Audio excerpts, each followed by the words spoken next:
किसी राज्य में एक राजा और एक रानी रहते थे। उनकी दो बेटियां और दो बेटे थे। उनकी एक बेटी का नाम अमावस्या और दूसरी बेटी का नाम पूर्णिमा था। पूर्णिमा बहुत ही धार्मिक स्वभाव की थी। वह हमेशा पूजा पाठ किया करती थी और गाय की सेवा किया करती थी। घर का सारा काम भी करती थी। लेकिन अमावस्या का पूजा पाठ में कोई मन नहीं लगता था। वह कभी भी न तो कोई पूजा करती, न ही कोई घर का काम करती थी। दोनों बहनें एक दूसरे से बहुत प्यार करती थीं। राजा रानी का व्यवहार भी पूर्णिमा के प्रति अच्छा नहीं था। वह अमावस्या को तो चाहते थे और अपने दोनों पुत्रों से भी प्यार करते थे, लेकिन पूर्णिमाशी को नहीं करते थे। धीरे धीरे समय निकलता है। राजा रानी के बच्चे बड़े हो जाते हैं। राजा अपने दोनों बेटों का विवाह कर देते हैं। अब बेटियां भी बड़ी हो रही थीं। फिर सभी लोग राजा से कहते हैं कि इनका भी विवाह कर दीजिए। राजा ने कहा, हाँ, विवाह तो करना है। फिर रानी ने राजा से कहा, पूर्णिमा का विवाह किसी बड़े घर में मत करना, क्योंकि इसे तो काम करना पसंद है, गाय की सेवा करना पसंद है, भजन कीर्तन और कहानियों में इसका मन लगता है, पूजा पाठ करना भी इसे अच्छा लगता है। अगर यह किसी बड़े घराने में चली गई तो वहां यह सब नहीं कर पाएगी, इसलिए इसकी शादी किसी गरीब घर में ही कर देंगे। राजा ने कहा, ठीक है। और राजा पूर्णिमा के लिए रिश्ता तलाशने लगा और अंत में एक गरीब और बहुत ही साधारण घर में राजा ने पूर्णिमा का विवाह तय कर दिया। तब रानी ने कहा, महाराज, अमावस्या भी तो शादी के योग्य हो गई है, इसके लिए भी वर देखिए। दोनों बहनों का विवाह एक साथ ही कर देंगे। राजा ने उसी गांव के राजा के बेटे के साथ अमावस्या का विवाह तय कर दिया। राजा ने रानी को बताया तो वह बहुत खुश हुई और मन ही मन सोचने लगी, अब देखते हैं कि ये पूर्णिमा गरीब के घर में कैसे रहती है, बहुत पूजा पाठ वाली बनती है, इसके भगवान इसकी क्या मदद करते हैं। फिर समय आने पर राजा ने अपनी दोनों बेटियों का विवाह कर दिया। अमावस्या को बहुत धन दौलत दी, लेकिन पूर्णिमा को कुछ भी नहीं दिया। पूर्णिमा के भाई भाभी उससे बहुत प्यार करते थे, क्योंकि वह अपनी भाभियों का काम में हाथ बटाती थी। लेकिन अमावस्या उन पर रौब जमाती, उनसे अपने काम कराती, इसलिए अमावस्या के प्रति भाभियों का ज्यादा स्नेह नहीं था। फिर अमावस्या और पूर्णिमा दोनों अपने अपने ससुराल चली गईं। एक बार की बात है, अमावस्या ने अपने घर में शिव चर्चा रखी। सबको बुलाया गया, लेकिन उसने अपनी बहन पूर्णिमा को नहीं बुलाया। पूर्णिमा अपने दरवाजे पर बैठी थी तो गांव की औरतों ने कहा, तुम्हारी बहन ने अपने घर शिव चर्चा रखी है, तुम नहीं जाओगी क्या? पूर्णिमा ने कहा, नहीं बहन, मैं नहीं जा रही, क्योंकि मेरी बहन ने मुझे बुलाया नहीं है, तो मैं कैसे चली जाऊं? तो गांव की औरतों ने कहा, नहीं बुलाया तो क्या हुआ, यह तो पूजा पाठ का काम है, तुम चलो हमारे साथ। गांव की औरतों की बात मानकर पूर्णिमा शिव चर्चा में चली गई। जब अमावस्या ने पूर्णिमा को देखा तो वह गुस्से से बोली, जब मैंने तुम्हें बुलाया ही नहीं था तो तुम मेरे घर कैसे आ गई? अब आ ही गई हो तो चुपचाप एक जगह बैठी रहना, इधर उधर मत घूमना। उसने पूर्णिमा की गरीबी का भी बहुत मजाक उड़ाया। पूर्णिमा की आंखों में आंसू बहने लगे। वह भगवान शिव से प्रार्थना करने लगी कि हे भगवान, मुझ पर आप कब कृपा करोगे? आखिर मेरा कसूर ही क्या है? क्या पूजा पाठ करना, गाय माता की सेवा करना और काम करना गलत है? भगवान, अब तो मुझ पर रहम करो। इस तरह वह भगवान से विनती करने लगी। शिव चर्चा पूरी हो गई और अमावस्या ने सबको प्रसाद दिया, लेकिन पूर्णिमा को प्रसाद नहीं दिया। वह वहां से बिना प्रसाद के वापस आ गई। वह रास्ते में सोचती है कि घर पर बच्चे प्रसाद मांगेंगे तो मैं उन्हें क्या कहूंगी। फिर उसके मन में एक विचार आया कि क्यों ना अपने भाई भाभी से ही मिलकर आ जाऊं। वह अपने पति और बच्चों को बताकर अपने मायके जाने के लिए निकल गई। चलते चलते उसे एक तुलसी का पेड़ मिला। वहां एक चबूतरा बना था, जिस पर एक बूढ़ी माई बैठी थी। उस बूढ़ी माई ने पूर्णिमा से कहा, बेटी, तुम कौन हो और कहाँ जा रही हो? तब पूर्णिमा ने बूढ़ी माँ को अपना परिचय दिया और फिर बूढ़ी माँ ने कहा, बेटी देखो, मेरा तुलसी का पौधा सूखा जा रहा है, इसमें थोड़ा जल डाल दो और चबूतरे की भी धुलाई कर दो तो थोड़ी ठंडक मिलेगी। पूर्णिमा ने बहुत अच्छे तरीके से चबूतरे को धोया, तुलसी में जल दिया और तुलसी की पूजा की। उसने बूढ़ी माँ को भी स्नान कराया और उनके चरण दबाए। फिर पूर्णिमा ने कहा, माँ जी और कोई काम हो तो बता दीजिए, अगर नहीं है तो क्या मैं जाऊं? तो बूढ़ी माँ ने कहा, नहीं बेटी, और कोई काम नहीं है, अब तुम जाओ, और उसे खूब आशीर्वाद दिया। लेकिन तुम अपने मायके से लौटते समय मुझसे मिलकर जाना। उसने कहा, ठीक है माँ, और वह आगे चल पड़ी। चलते चलते रास्ते में उसे एक शिव मंदिर मिला। वहां भी एक चबूतरा था, उस पर एक बूढ़े बाबा बैठे हुए थे। वे और कोई नहीं, स्वयं शिव भगवान थे। लेकिन पूर्णिमा उन्हें पहचान नहीं पाई। बूढ़े बाबा ने कहा, तुम कौन हो बेटी? तो पूर्णिमा बोली, क्या बात है बाबा? बाबा ने कहा, बेटी क्या तुम इस मंदिर की सफाई कर दोगी? बहुत गंदा हो गया है, और चबूतरा भी धो देना। मेरे नहाने के लिए 2 बाल्टी पानी भर दो तो तुम्हारा बहुत एहसान होगा। पूर्णिमा ने खुशी खुशी बाबा के सारे काम कर दिए और भगवान शिव की पूजा की। थोड़ा और आगे चली तो उसे काली माता का मंदिर मिला। काली माँ भी एक बूढ़ी माँ के रूप में वहां बैठी थी। काली माँ ने कहा, बेटी कौन हो? तो पूर्णिमा ने अपना नाम बताया और कहा, क्या बात है माँ जी? तो बूढ़ी माँ ने कहा, बेटी जहाँ सब पूजा पाठ करके तो चले जाते हैं, कोई मंदिर साफ नहीं करता। देखो मंदिर कितना गंदा हो गया है, जरा इसकी साफ सफाई कर दो। पूर्णिमा ने मंदिर की साफ सफाई की और उसने काली माँ का श्रृंगार किया, पूजा की। उसके बाद बूढ़ी माँ को भी स्नान कराया और उसके हाथ पैर दबाए। फिर वह आगे बढ़ी तो एक नदी मिली।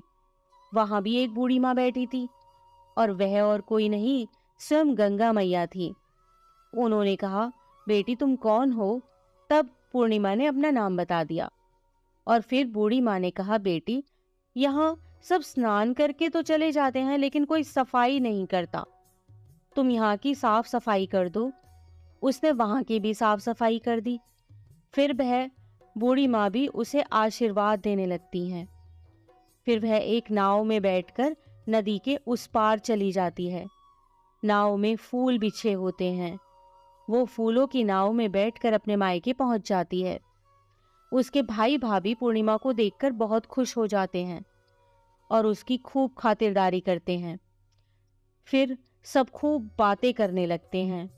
सुबह जब ननद जाने को तैयार होती है तो भाभी ने उसे एक लाल साड़ी दी और कहा, नंद जी इस साड़ी को पहन लो, और हाँ जल्दी जल्दी आया करो, बहुत दिनों के बाद आई हो। तो पूर्णिमा ने कहा, ठीक है भाभी, आप जब भी मुझे बुलाओगी मैं तभी आ जाऊंगी।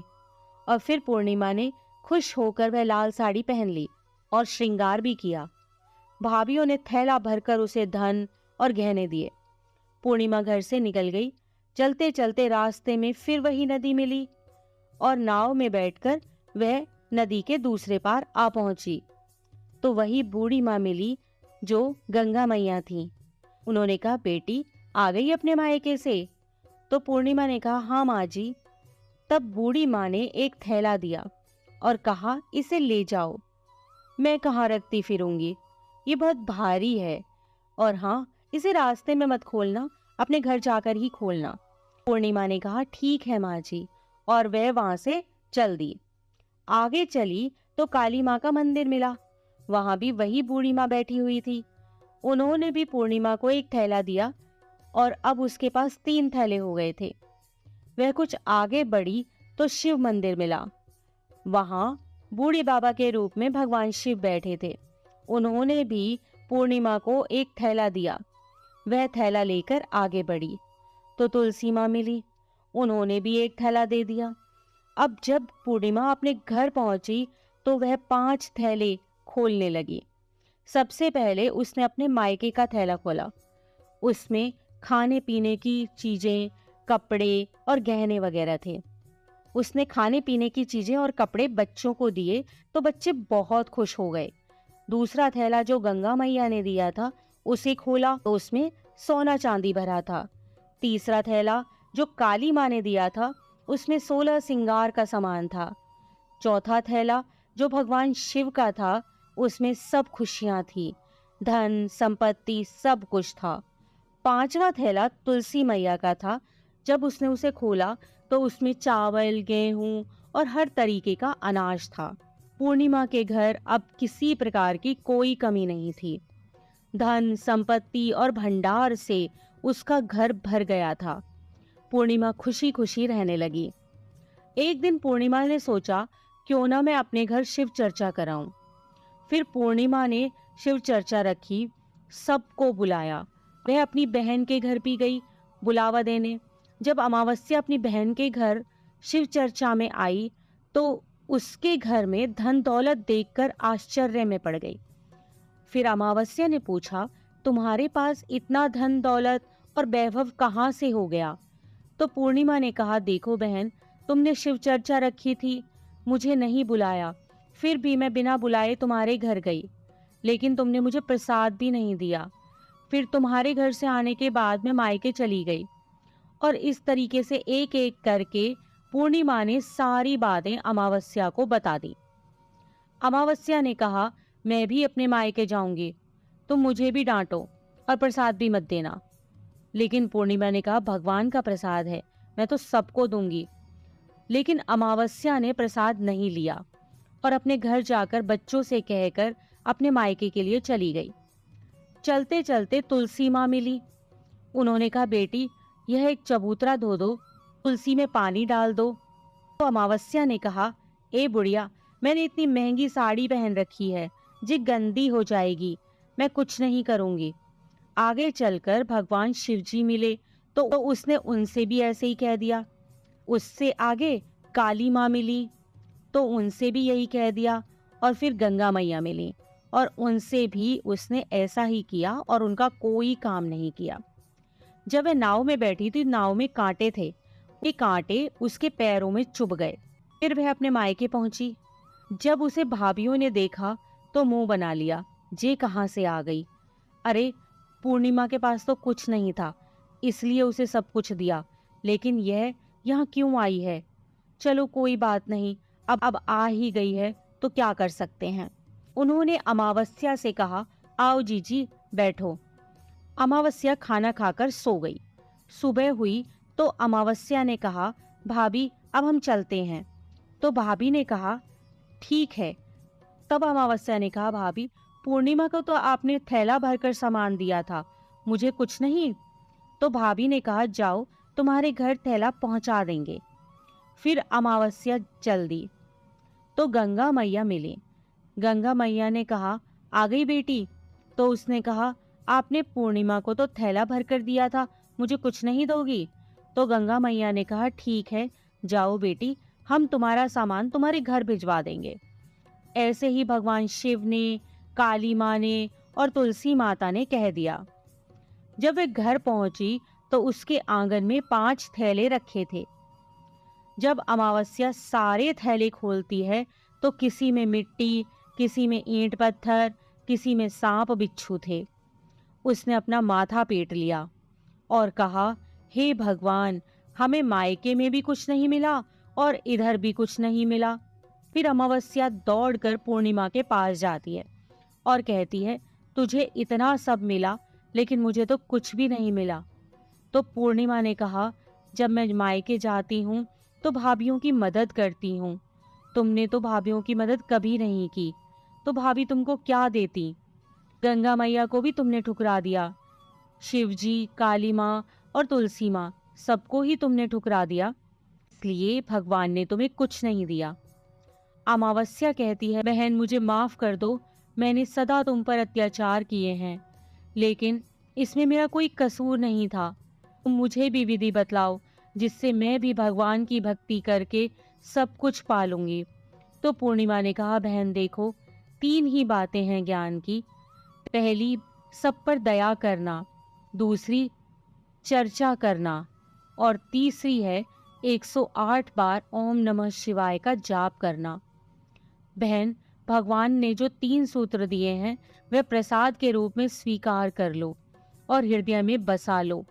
मैंने सच्चे मन से भगवान का पूजा पाठ किया, सबकी मदद की, सबका काम किया, इसलिए मुझे सब कुछ मिला। और तुम्हारे पास जो भी था वह भी खत्म हो गया। अमावस्या अपने घर गई और खूब पूजा पाठ करने लगी और भगवान शिव से उसने मन ही मन माफ़ी मांगी। इसी प्रकार की अन्य व्रत एवं पौराणिक कथा कहानियों के लिए हमारे चैनल को सब्सक्राइब और शेयर करें, ताकि आप भी दूसरों तक इन्हें पहुंचाकर धर्म लाभ प्राप्त कर सकें।